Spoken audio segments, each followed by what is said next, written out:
We are in Luke chapter 8. We've been working through this section, and Jesus is teaching by what means right now in this text, portion of the text. Using parables, right? And we had a discussion a little bit about that last Wednesday as it relates to the various purposes and reasons why Jesus would use parables in his teaching mode. But it was an interesting kind of conversation because he's having that with his immediate apostles. And he talks to them about what benefit did they have that others would not get. Right. They're going to be able to see greater mysteries, right, and understand things that others won't have the same access to. And so with that comes what? Which is what he's going to talk about in the preceding, or the next few verses. Responsibility. With that ability that God has granted unto them, he says that that's going to require them to accept some responsibility as it relates to that knowledge. Notice what he says, beginning of verse 16. That's where we left off in our study. He makes this comment, right? He talked about the parable of the sower in the preceding verses, and now he talks about this idea of a lamp under a jar or a bed. He says, "No man, when he hath lighted a candle, cover it with a vessel, or putteth it under a bed, but setteth it on a candlestick, that they which enter in may see the light." And so, common, right? Makes sense to everybody. You don't light a candle and then hide the light that it's intended to provide.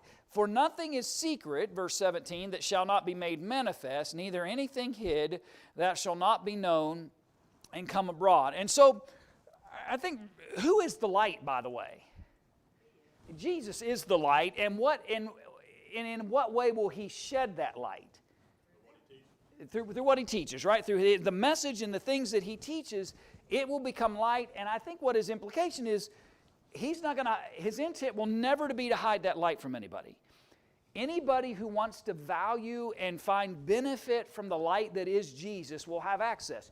You don't light a candle and then hide its benefit from those that are around. And so he tells his apostles here, this message, this knowledge that you're going to gain is going to be something that will be broadcast abroad, that will be shared with others.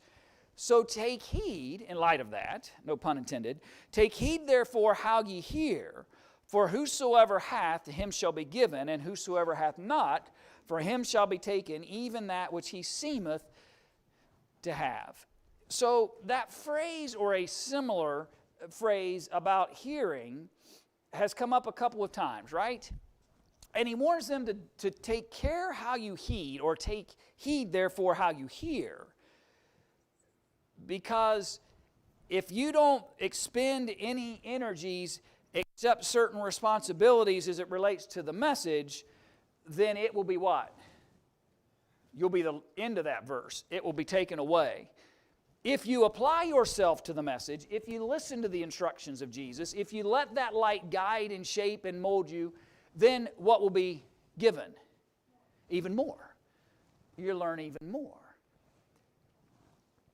It's interesting because Hebrew writer talked about an audience of people, right, that ought to have been teachers, but because of their carnal mindedness, they never left that milk of the word stage. They never got past that very simple. And in some ways, I think that's kind of who Jesus is talking about here. There are folks that never apply themselves to the knowledge that Jesus is offering, and because they don't apply themselves to it, then they don't grow. They don't benefit from it. And eventually, if you're not growing and benefiting, it just what? Just goes away. Just goes away. So be careful how you're listening to me, Jesus says. Take heed and be cautious how you're paying attention to the knowledge and light that I'm sharing with you, because if you don't apply yourself to it, if you don't accept responsibility for it, it can easily just be taken away. And so it's important for them to appreciate this message, and they're going to have a primary role, right? Jesus is the light, but they're the ones that are going to go out and proclaim that light. They're the ones that are going to have to make sure that this light that's put on a candlestick gets carried into every community and village and city that they find themselves in. And if they're not listening well and paying attention to the things that he's sharing, how can they go spread that light? How can they go and share that knowledge and information that Jesus once shared abroad if it becomes hidden because they didn't accept responsibility to appreciate that message. Your thoughts or comments? I don't think we appreciate sometimes the importance of the apostles. Yeah. We focus on Jesus, and we should do that. Yeah. But he gave everything over to them. He wasn't going to be here. That's why he said John 14, 15, Yeah. 16. Yeah. Yeah. The Comforter is going to guide you into all truth. But some of those men take the gospel to the world. Yeah. These men were going to be crucial in this process. And if he can't get the men who are going to be the immediately responsible for delivering the message, then where's this message going if he can't get these guys to appreciate that? And they absolutely have a tremendously significant role, designed by Jesus, by the way, and designed by the Father to function that way. And I think that's an important part for us to remember too, that when you're hearing Jesus speak, or if you're hearing the apostles speak, they carry the same weight and value of authority because Jesus determined he would use these apostles in that capacity. Go ahead, Kent. And later on, Paul would bring our minds to that by talking about Jesus being the chief cornerstone and the apostles and prophets being that foundation on which the church is built. Yeah. Yeah. So Jesus is holding it all together, but they're part of that foundation that was built. They're not just part of the structure. They're part of the ground foundation of all things that were built as it relates to Jesus. Any other thoughts? Keep reading then. Verse 19. So, Jesus then came to him his mother and his brethren, and could not come at him for the press. And it was told him by certain which said, Thy mother and thy brethren stand without, desiring to see thee. And so we've already illustrated in prior texts that Jesus had generally a pretty good multitude of people around for various reasons that might occur. And this illustration shows us that there were so many people that when his mother and brothers decided they wanted to come and have a conversation with him, they couldn't what? They couldn't get there, right? They couldn't get to him, but it was known among some of the folks there that they were wanting to have a conversation with him. And they come to him, Jesus, and said, Your mother and your brethren are looking to speak to you. And he answered, verse 21, and said unto them, My mother and my brethren are these which hear the word of God and do it. It's a point of emphasis, by the way. I've heard some folks take from narratives like this that almost God permits you to solely focus on the church family or the spiritual family, even to the neglect of your physical family. That would be foreign to Scripture, I believe. In fact, that would put you in controversy with other texts that describe the importance of taking care of one's family and taking care of the physical aspects that they might need. This is a point of emphasis. What Jesus is trying to say is, I'm busy at work feeding and teaching and encouraging folks in the spiritual things and lessons that they need to learn. Right now, these folks in front of me are my family. They're the priority in the work that I'm engaged in this moment. It is not an intent to create a scenario where your church family is your only focus ever. It's a point of emphasis within the text. Go ahead, Ken. Jesus being the master teacher, like you're saying, seizes the opportunity to teach a point that needs to be taught, but like also you're saying, not to exclusion or leaving out other aspects of life. Yeah. And I think we make a mistake because traditionally, when we talk about studying the Bible, we speak about the importance of context. And because context will help us understand the definitions of what's actually happening in the scene. What's happening in the scene? Well, the conversation isn't in this scene about taking care of one's physical family. The conversation in the scene is about letting the light of Jesus shine forth and not hiding it. Your brothers and your mother would like your attention. Right now, these are my brethren. These are the ones. And so I think point of emphasis, right? We've got to respect what the conversation's about. And for anyone who would try to claim that you can neglect your physical families because Jesus said the only one that really matters is your spiritual one, number one, that's not really what he said.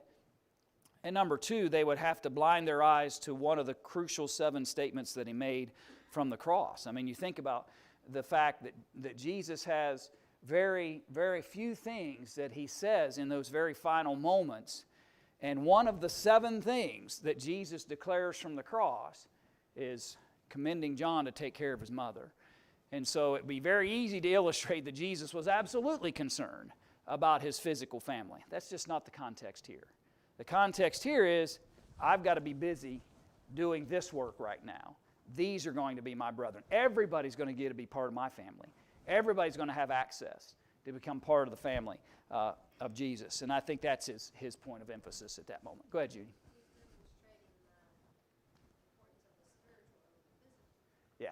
Yeah, it's just a matter of priority in that moment, not to the neglect of the other. Absolutely. Jeff, thought about. Go ahead.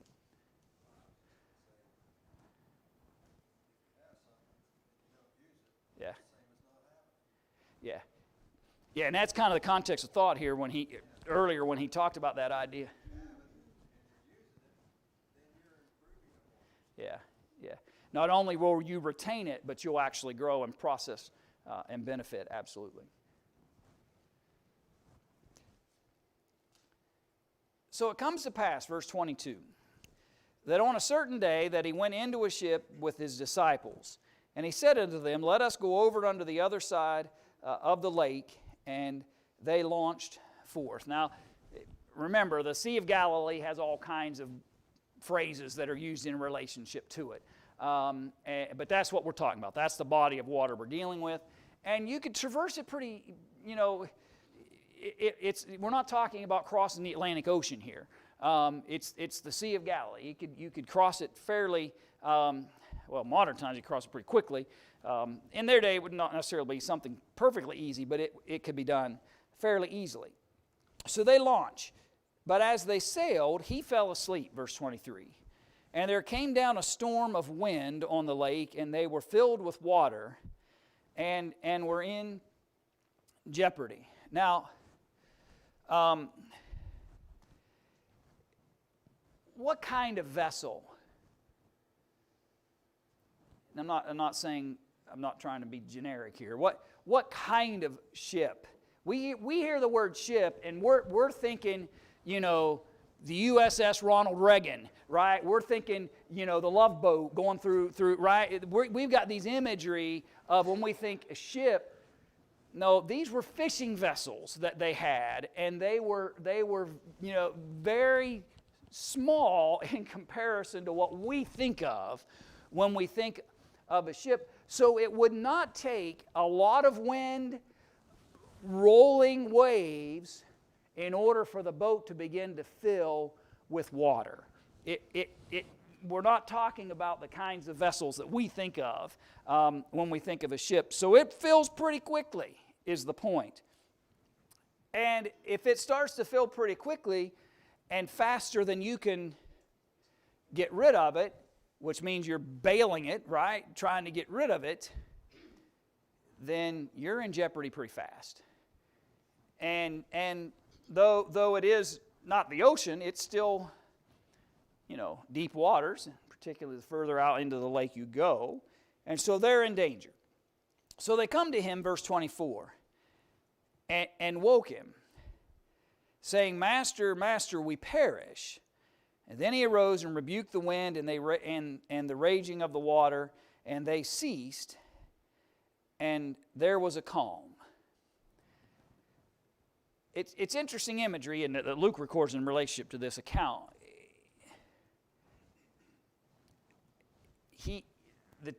He's asleep,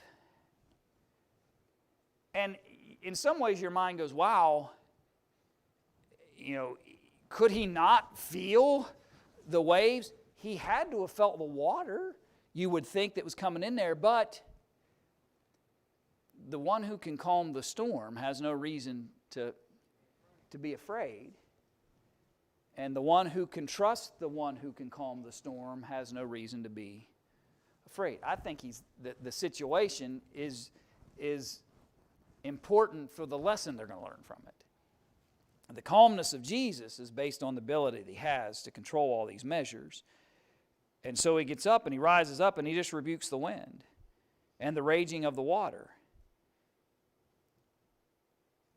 And they calm. And just like he has the power to speak creation into existence, and just like he has the power to speak with authority when he preaches his message, he has the power to speak to the winds and the waters and tell them to calm. But the lesson is involved in verse 25, because he asked them a question then. What is it? Where's your faith? That doesn't look, it's close enough. You see what I'm saying. And they, being afraid, wondered, saying one to another, what manner of man is this? For he commandeth even the winds and the water, and they obey him. Now, it's interesting.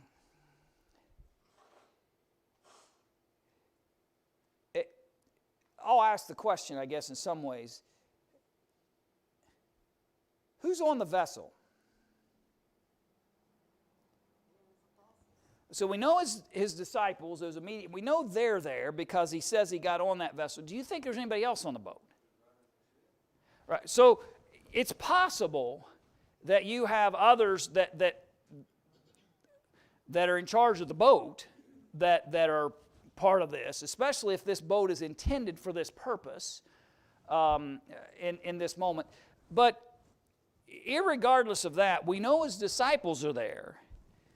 And whomever is there, he questions, where's your faith? And so they would have had to have been witnesses, right? They would have had to have had contact with the things that Jesus had taught and demonstrated for them to have built faith and trust in him. But they, being afraid, wondered, saying one to another, what manner of man is this? For he commandeth even the winds and the water, and they obey him. It's fascinating, right? They're just, and if this is the disciples that he's talking about here, which I don't know any other reason not to conclude that, then they look at this situation and go, we've seen some many pretty powerful things, but he just spoke to this raging storm and it calmed instantaneously. And they're now not afraid of the water and the wind, but of whom? Of him. Of him. Where's your faith? Now they're afraid because the one who just told this storm to quit looks at them then and asks the question, why didn't you trust me? Where's the confidence and faith? And now their attention turns back to him. It's an interesting summation, really, of that whole scene, but it's important for us to appreciate that Jesus, even by this stage in the process of his work and ministry, believed that they had seen and heard enough to have what? To have enough faith to get through this. They had seen and heard enough that they should have had confidence in Jesus in this scene. I think for everybody there reaches a point where, for lack of a better description, they should have enough, right? And sometimes people say, well, if I just had if I had a little more, if I had a little more, if I had a little more, if I had a little more knowledge, a little more understanding, a little more. And for some that may be true if they're new to the message. But there reaches a point for everybody, I believe, where we get like these folks were, where they had seen and heard enough where they should have had enough faith to carry them through this situation and to rely upon that confidence that they had built. Go ahead.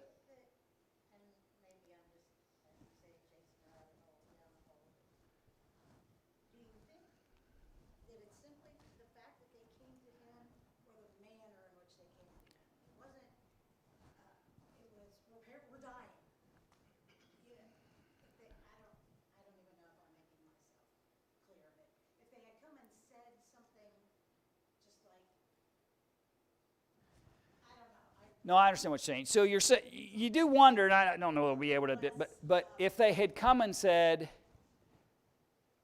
could you calm this storm?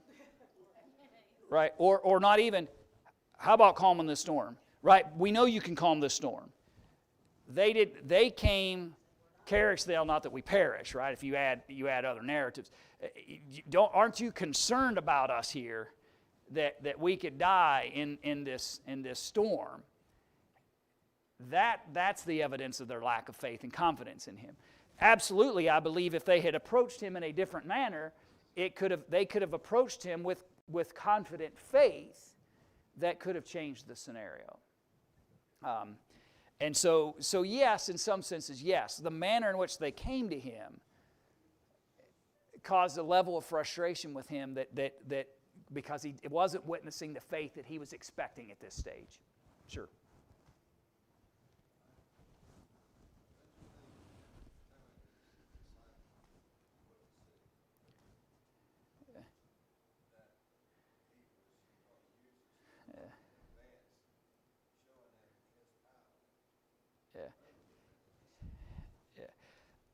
I try not to over-speculate or under-speculate what Jesus knew or didn't know, right? There's nothing in the text that says he knew a storm was brewing, I'm going to go, you know what I mean? There's nothing in the narrative that would lead us to believe that or to know that for fact that he intended this. But I'll never underestimate what Jesus knows and doesn't know about what's coming. You understand what I mean? If he's God made manifest in the flesh, he could have easily had the ability to know exactly what was going to happen once they got out there in the middle of that.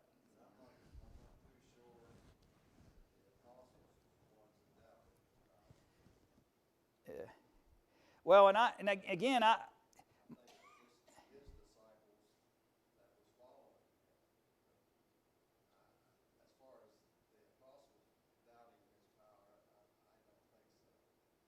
well, all right.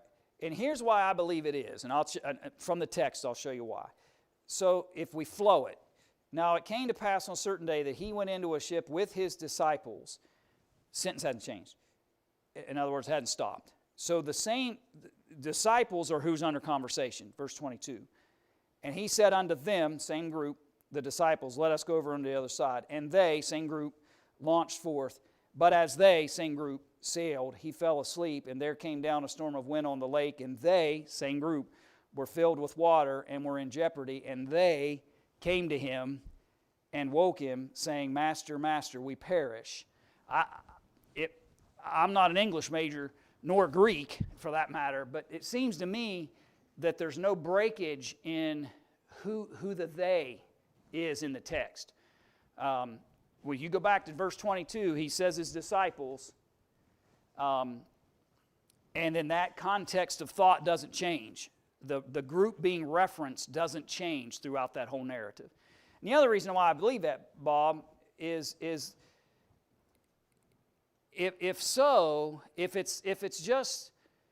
these are just workers, for lack of a better, sailors on the boat, would Jesus have had the same?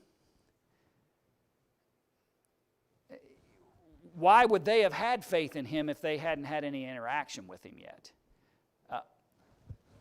Yeah, and that's the only reason why I concluded that. No, I get you. Yeah.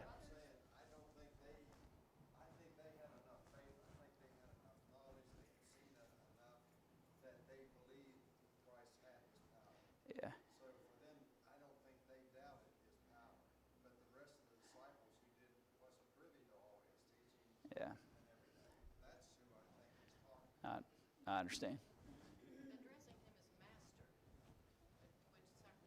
Yeah, there seems to be some context there too, that when you address him as the manner in which they addressed him would not have been common for somebody unattached to him. And again, I don't know that it changes anything necessarily one way or the other. I'm just telling you what I believe the text illustrated.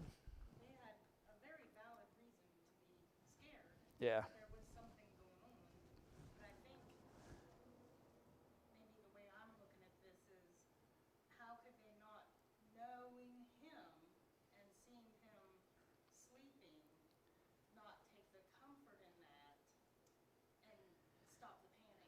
Yeah. And that's where their lack of knowing him. Yeah.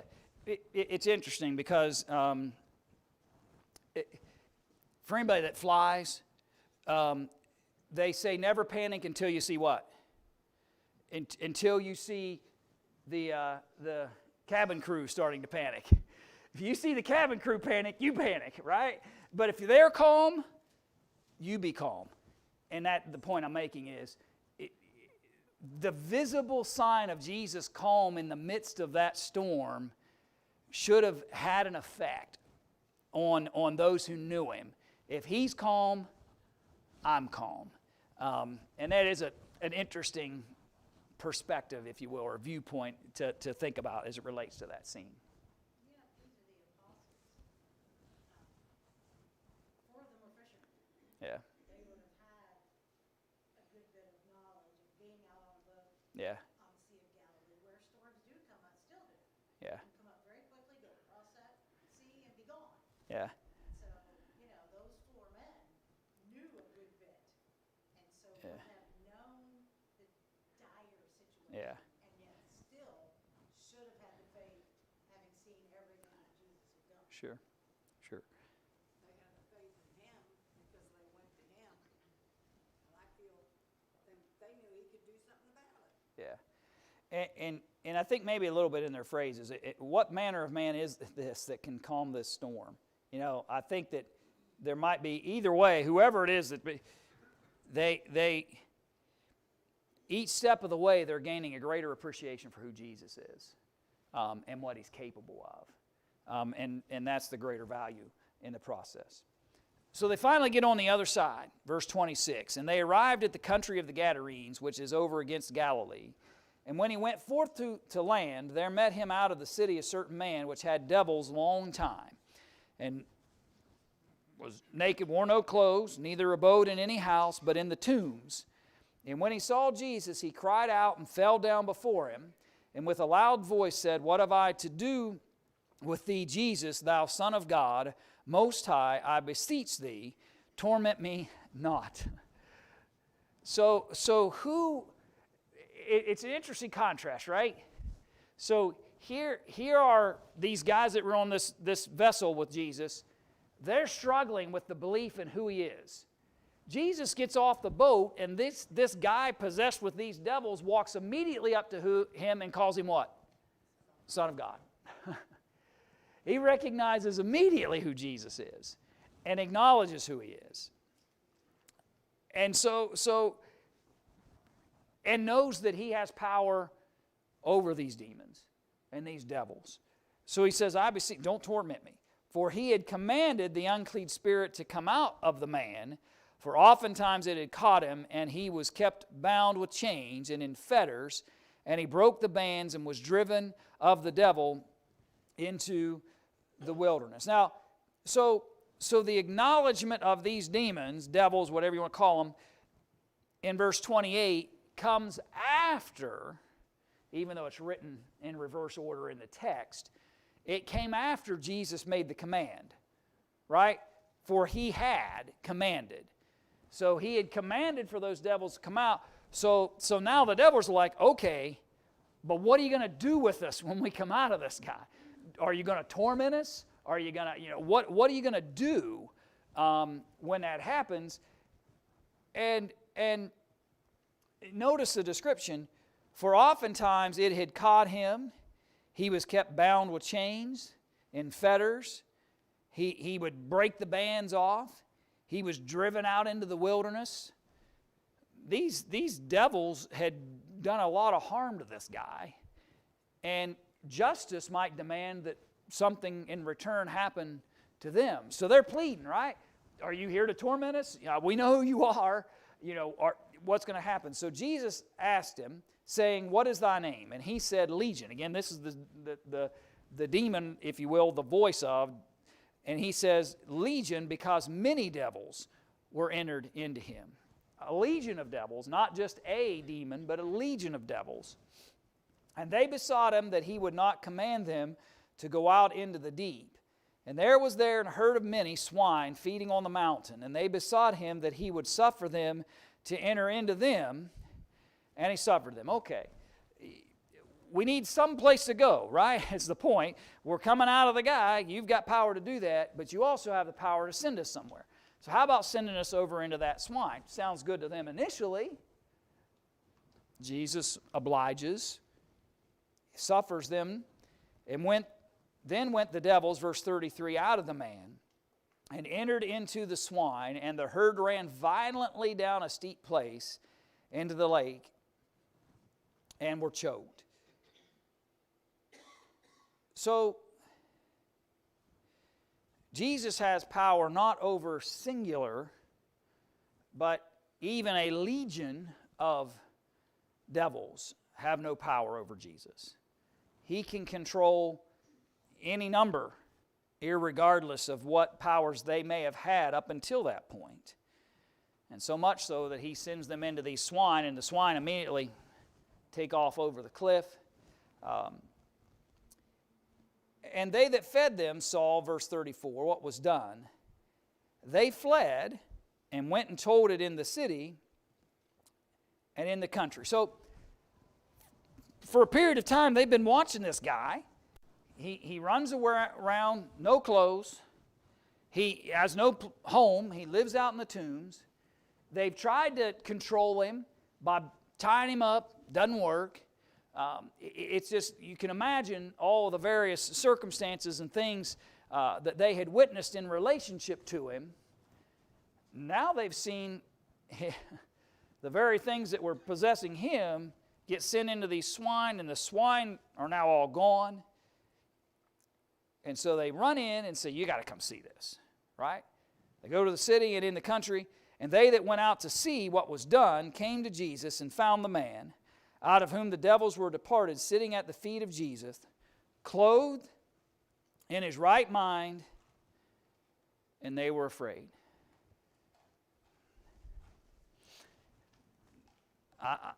I think it's worthy for us to note something here. Have you ever noticed when folks, and I won't say necessarily modern, but within modern times, act as if God's got them,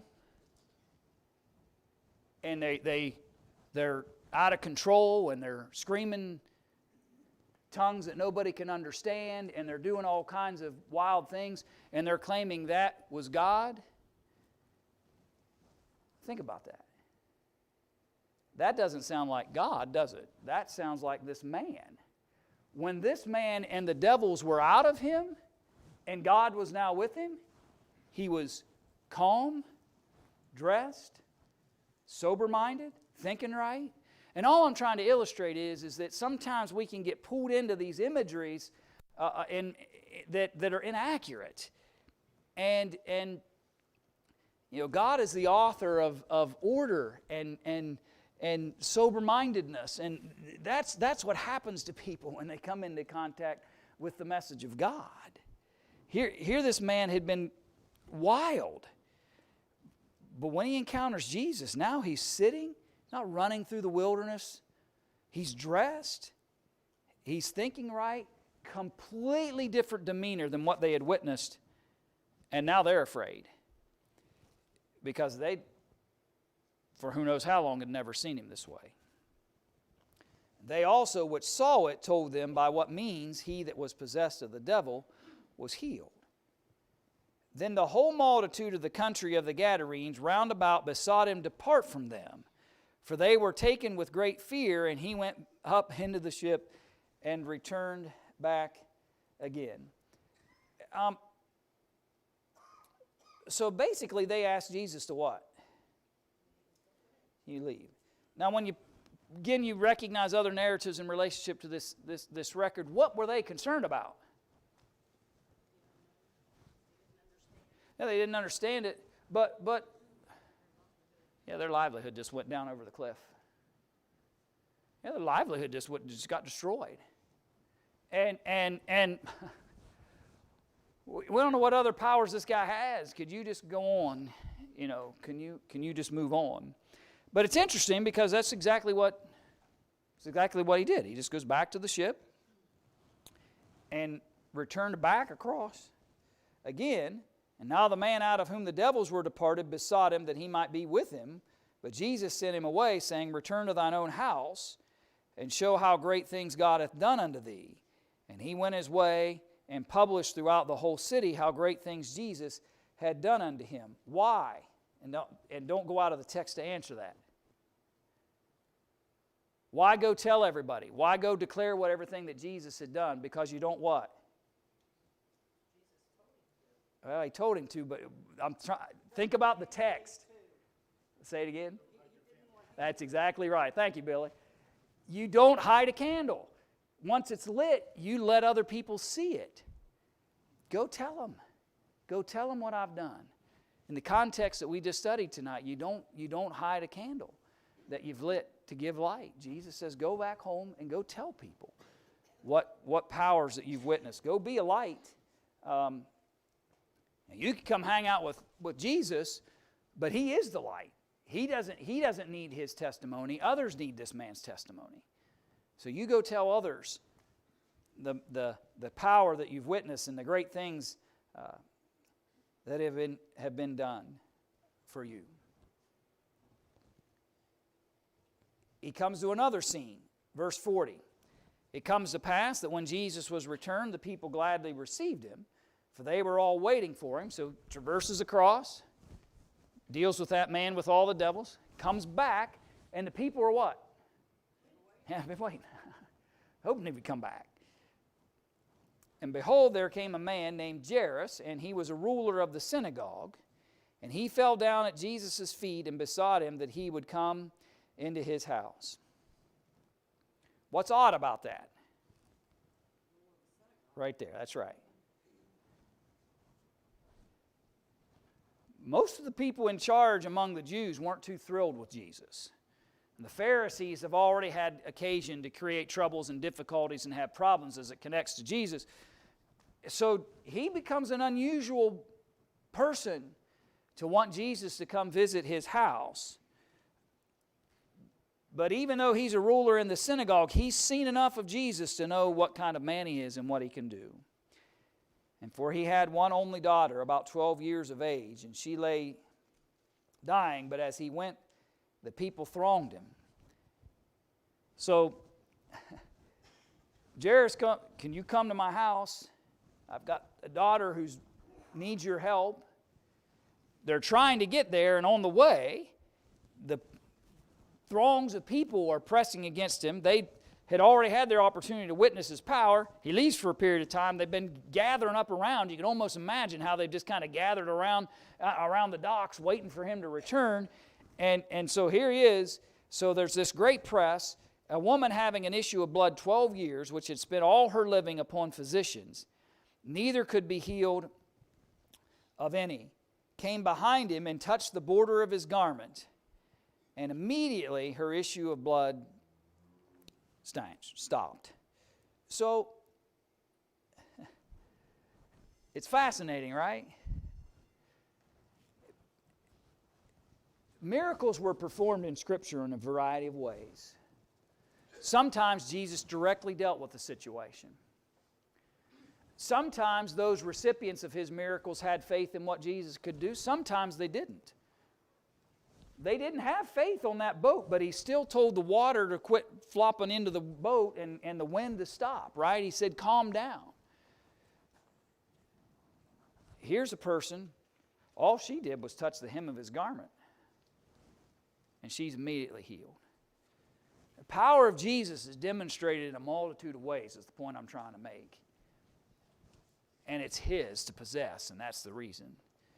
And the manner in which He will fulfill various purposes is fascinating in some ways. But here's this series, and I was just hoping to maybe get through all of this series of miracles tonight, but just one after another, and all of them point to one basic point, and that's that Jesus has all the power He needs. Whether it's calming a storm, whether it's dealing with devils, whether it's dealing with an issue of blood, whether it's raising somebody from the dead, His power is limitless. And He's worthy of us building faith and confidence in Him. as it relates to that. When you read and study the witness of all those who saw His power. We'll finish up, Lord willing. No, I won't. You will.